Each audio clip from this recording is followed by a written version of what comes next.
So these things are supposed to be made of metal, right? Let's just see about that. Oh, you scared me, dude.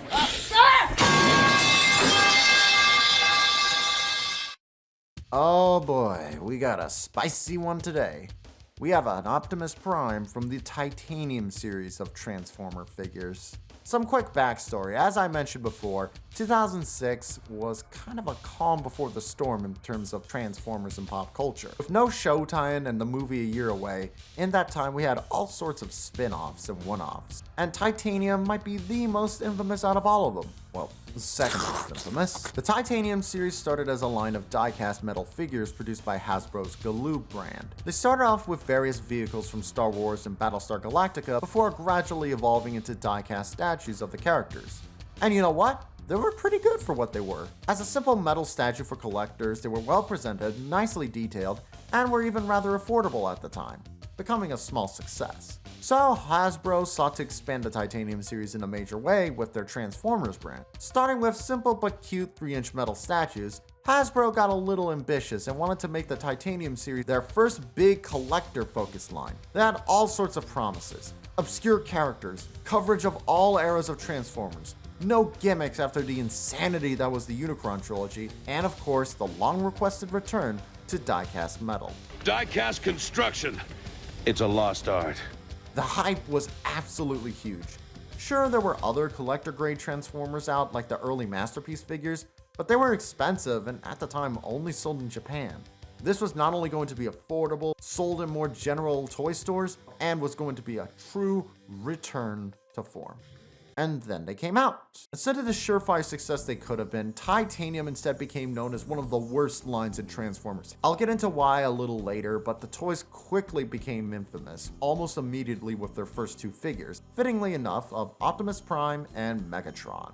The Megatron figure is already pretty infamous in Transformers circles, often being considered the worst Transformer toy ever made. Impressive in a franchise that's had health hazards, awful gimmicks, squicky content, and supreme cheator. Huh? He's been thoroughly beaten into the ground. Literally.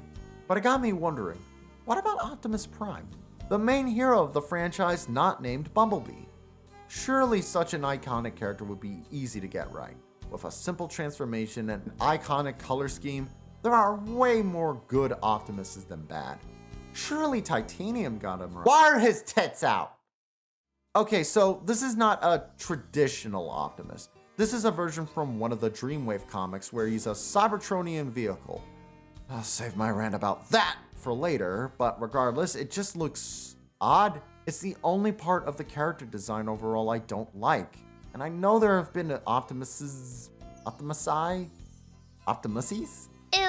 with different chests, but they generally don't throw off the design like this guy's memories do.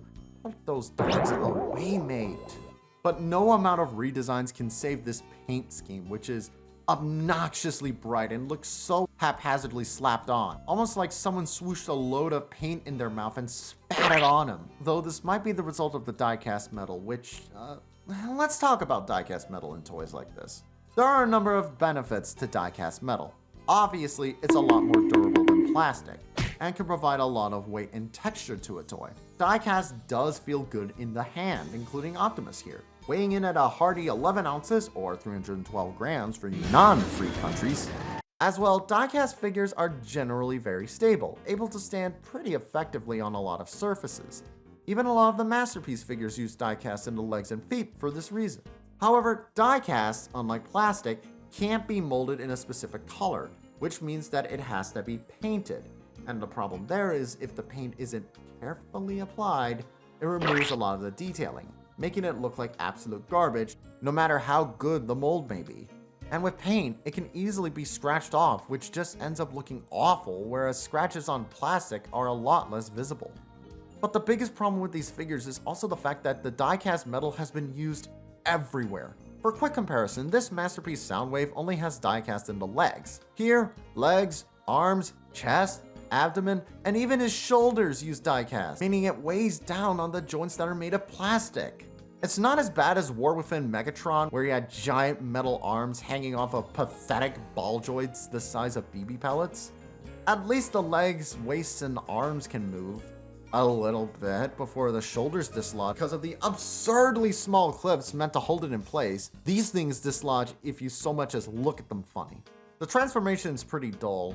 It's what I'd like to call a tummy time transformer, where you just lay it on its stomach with no real actual effort to add any sense of moving bits together or any sense of grace.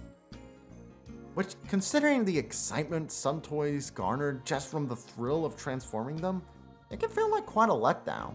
This one is especially bad as it leaves his arms still out in the open, and they're obviously still robot arms. Also, the sliders meant to hide away the arms don't do a good job of hiding them, as they like to slip off at will. The end result is a Cybertronian truck, which, okay.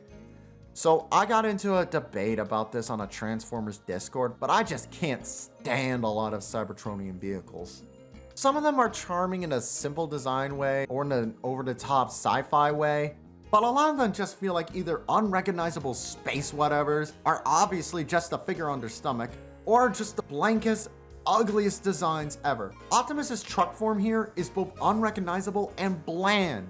It doesn't pop out or have any character whatsoever. There's no logic into how this thing looks other than, it's space, it doesn't have to have Earth logic.